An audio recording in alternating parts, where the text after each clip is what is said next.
Notification రావు, ఉద్యోగాలు లేవు. మొన్న వాళ్ళందరూ కూడా హాస్టళ్ళకి వచ్చి వేల మంది రోడ్డు మీద నిలిస్తే లాఠీలు జులిపించారు, తలలు పగలగొట్టారు, రక్తాన్ని చిందించారు, అమ్మాయిలను కూడా ఈడ్చుకుంటూ పోయారు.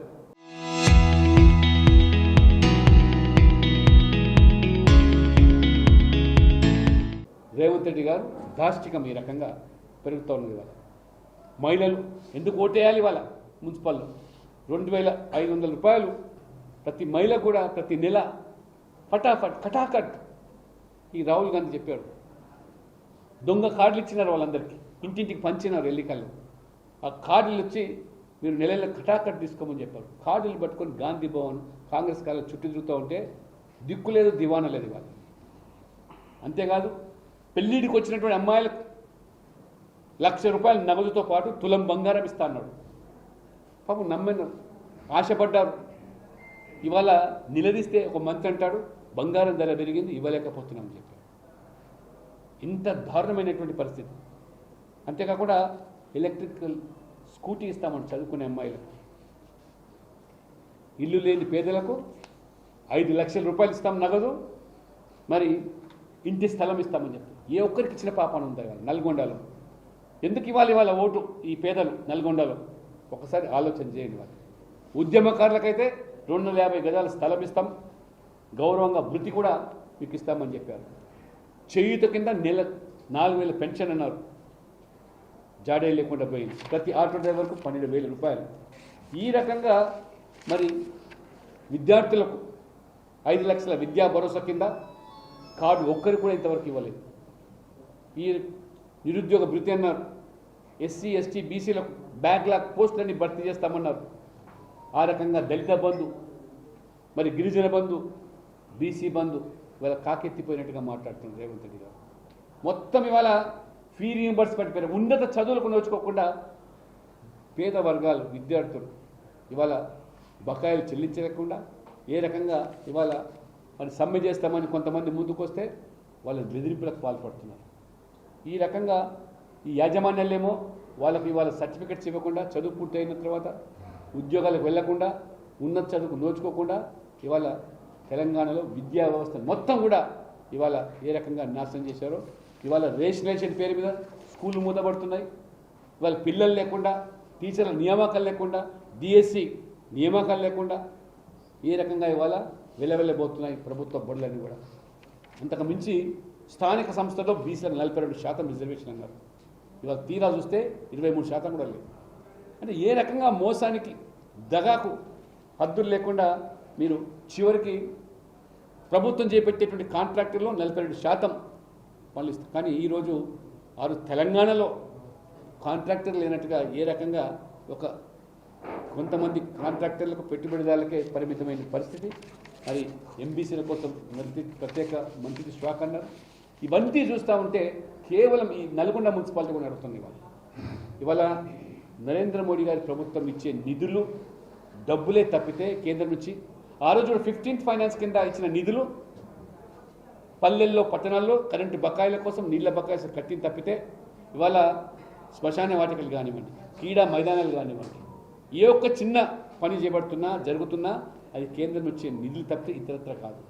అందుకనే ఇవాళ నల్గొండ మున్సిపల్ ఇవాళ 2 సంవత్సరాలు అయింది.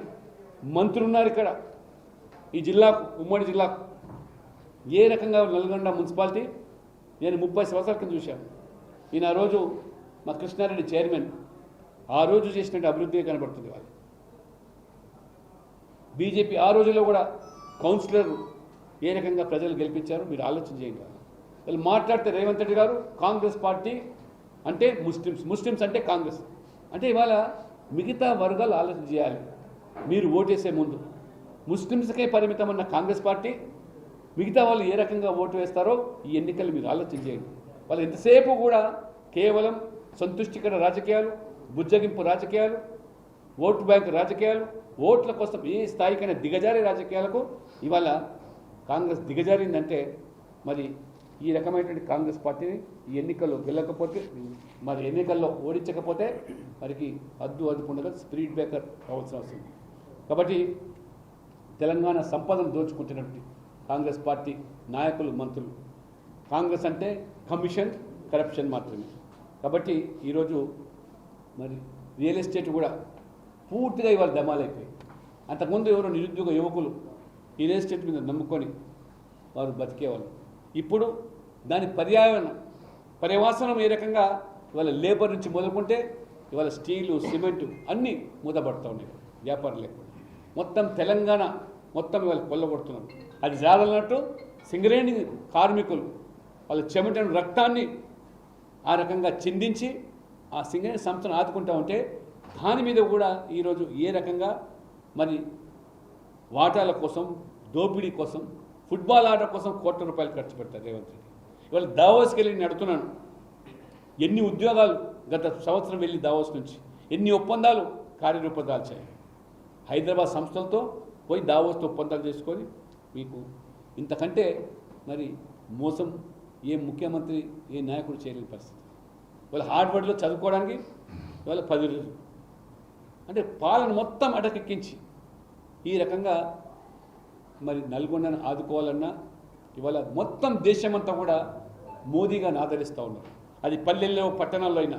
ఇంతకుముందు చెప్పినట్టుగా ఏ ఎన్నికలైనా, పంచాయతీ ఎన్నికలైనా, జిల్లా పరిషత్ ఎన్నికలైనా మరి తెలంగాణ ప్రజలు ఎందుకు ఇవాళ మోదీ గారి అవకాశం ఎవరు ఆలోచించి ఈ ఎన్నికల్లో ఇది సెమీఫైనల్స్గా అభివర్ణిస్తూ ఉన్నారు. రేపు జరగబోయే సాధారణ ఎన్నికల ముందు ఇవాళ మరి 116 మున్సిపాలిటీలు, 7 కార్పొరేషన్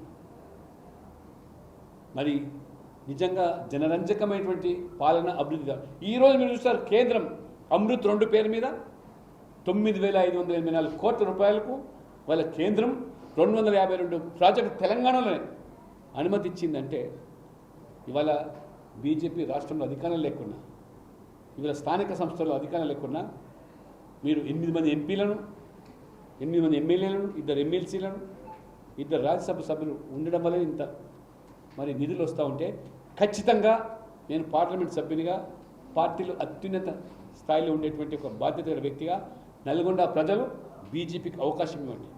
బీజేపీ గెలిపించండి. నల్గొండలో కావాల్సిన నిధులు, ప్రాజెక్టులు తీసుకొచ్చే బాధ్యత నేను తీసుకుంటానని చెప్పి ఈ సందర్భంగా తెలియజేస్తూ ఖచ్చితంగా మోదీ గారిని ఒప్పించి మెప్పించి ఇక్కడ ఏ రకమైన సమస్య, నీటి సమస్య, తాగునీటి సమస్య, సాగునీటి సమస్య, కానీ ప్రభుత్వం మాత్రం నీరు ఇవ్వమంటే తాగునీరు, సాగునీరు కావాలని నల్గొండ ప్రజలు కలుషితమైన నీరు సేవిస్తున్నాం. మూసి ప్రక్షాళన పేరు మీద మభ్యపెట్టడం తప్పితే అడుగు ముందుకేసింది లేదు. కాబట్టి మీరు మరి తాగునీరు ఇవ్వలేదు, సాగునీరు ఇవ్వలేదు, కానీ ఊరూరా మాత్రం బారు, బీరు, సారా తాగండి, తన్నుకొని చావండి, మద్యం ఆదాయం ద్వారానే ప్రజల ఆరోగ్యాన్ని పణంగా పెట్టి నేను పాలన చేస్తానని చెప్పి ఇవాళ రేవంత్ రెడ్డి గారు ఏ రకంగా బెల్ట్ షాపులు ఊరూరా వాడవాడలో కొనసాగుతున్నాయో ప్రజలు ఆలోచన చేయండి. కాబట్టి నల్గొండ కూడా యువత మత్తు పదార్థాలకు మద్యపాని బానిసలు చేస్తారు. కాబట్టి మోదీ గారి పాలన వస్తేనే నల్గొండ కానీ, తెలంగాణ కానీ, అభివృద్ధి కానీ, పేదలకు కానీ న్యాయం జరుగుతుందని చెప్పి ఈ ఎన్నికల్లో మార్పు కోసం ఇవాళ 2.5 సంవత్సరాల పాలనలో మీరు ప్రజా వ్యతిరేక నిర్ణయాలు తీసుకున్నారు, ఇచ్చిన హామీలను మోసం చేశారు, దగా చేశారు. కాబట్టి ప్రజలు ఆలోచన చేసి మీరు కళ్ళెం వేస్తే కానీ రాబో 2 సంవత్సరాలు మరి ఈ ప్రజలు బతికి బట్టకలేని పరిస్థితి వస్తుంది. కాబట్టి దయచేసి బీజేపీకి ఒక్క అవకాశం ఇవ్వండి. నల్గొండలో గతంలో చైర్మన్ గెలిపిస్తే ఏ రకమైన పాలన ఇచ్చాము మేము అందరం, మీరు చూశారు.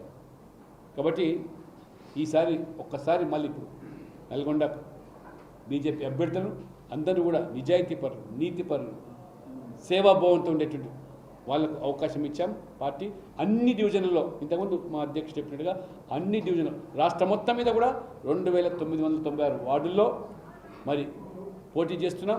అన్ని కార్పొరేషన్లో కూడా పోటీ చేస్తున్నాం. ఖచ్చితంగా ఇవాళ ప్రజలు వాళ్ళ కాషాయం వైపు బీజేపీ వైపు చూస్తున్నారు. ఈ కాంగ్రెస్ పార్టీ అయినా, బీఆర్ఎస్ అయినా ఎంతసేపు ఈరోజు అపీస్మెంట్ పాలిటిక్స్ తప్పితే ప్రోగ్రెస్ అనేది లేదు. అభివృద్ధి కావాలన్నా, పేదల సంక్షేమం కావాలన్నా బీజేపీని ఓటేయమని చెప్పి ఈ సందర్భంగా పిలుపునిస్తాం. డైరెక్ట్ ఎలక్షన్ అయితే మేము ఇవాళనే ప్రకటించేవాళ్ళం. వాళ్ళ అభ్యర్థులు కార్పొరేటర్ల ద్వారా అభ్యర్థి ఎన్నుకోబడాలి. కాబట్టి తప్పకుండా మేము ఆలోచన చేస్తాం. ఇవాళ మేయర్ సాధించడం లక్ష్యంతోనే అభ్యర్థులు బరిలోకి ఇచ్చాం. గెలిపే లక్ష్యంగా ఇవాళ వినేబుల్ క్రైటీరియాతోనే అభ్యర్థులు ఇవాళ ఇంత పోటీతత్వం మేము మా పార్టీలో ఎన్నడూ చూడలేదు. ఒక్కొక్క వార్డుకు ఇవాళ ఏ మూల చూసినా ఇవాళ కొత్తగూడెంలో, ఖమ్మంలో కూడా చూసినా ఇవాళ పోటీ పడుతున్నారు. అంటే ప్రజలు ఇవాళ బీజేపీ రావాలి, బీజేపీ కావాలి మోదీ మాత్రమే మన తెలంగాణ ఆదుకుంటాడని ఒక పూర్తి నమ్మకం ప్రజల్లో కలుగుతుంది. డౌన్లోడ్ రా TV app. Media legend Ravi Prakash is back.